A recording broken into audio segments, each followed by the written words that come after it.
Hey everyone! Welcome back to my channel.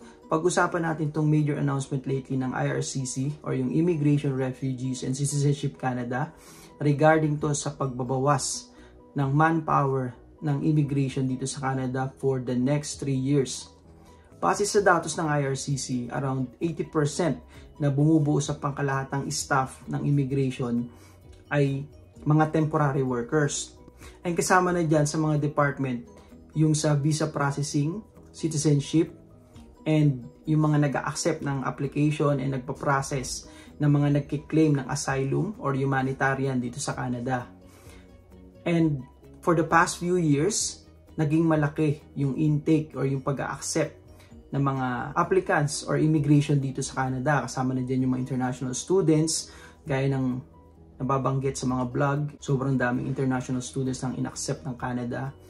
Mga workers, hindi mawawala yung family sponsorship. Mahigit 6,000 jobs ang nadagdag sa Immigration Canada since 2018 and up to last year 2024. As of now, medyo matagal at may backlog yung pagpuproseso and pag-approve ng mga applications dito sa Canada. Like sa permanent residency application, about 8 months to 2 years yung approval. And then andyan yung work and then temporary resident visa na over a year yung processing times.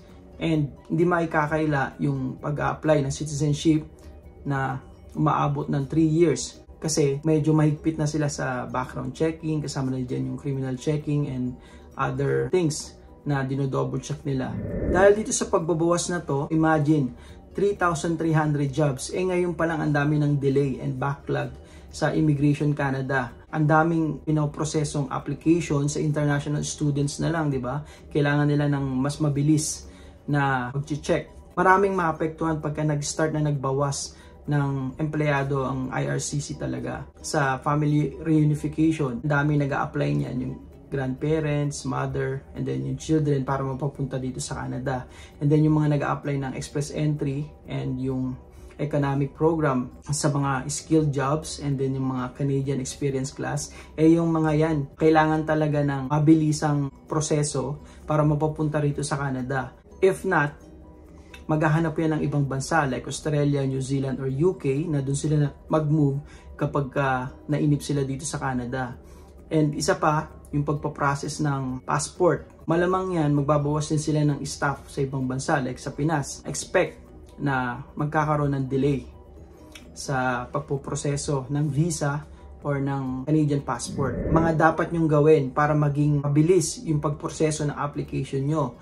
Number 1, of course, you have to make sure na mag-submit kayo ng full application. Double check nyo maigi yung isasubmit nyo na application online or kung i-mail man yan. Pangalawa, kapag nakasubmit na kayo, always double check yung news or update and new policy sa website ng IRCC or Immigration, Refugees and Citizenship Canada. Pangatlo, you have to make sure na may submit nyo lahat, including yung mga supporting documents na kailangan. Kasi nga, magiging limited na yung staff ng IRCC para hindi kayo masama dun sa madidelay or backlog. Isama nyo na lahat ng supporting documents na kailangan.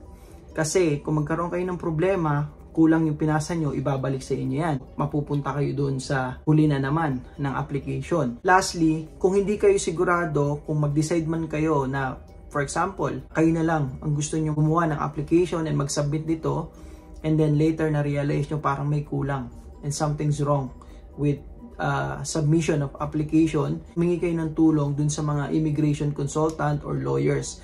Kasi mas malawak yung kaalaman ng mga yan sa mga forms and pagsasubmit ng mga applications, even yung mga small details. Kung talagang hindi kayo sigurado, then seek advice from them. And that's it for today's vlog, mga kababayan. I just want to say thank you sa support and patuloy na pagtangkilik sa mga videos dito sa channel. As always, keep safe and God bless.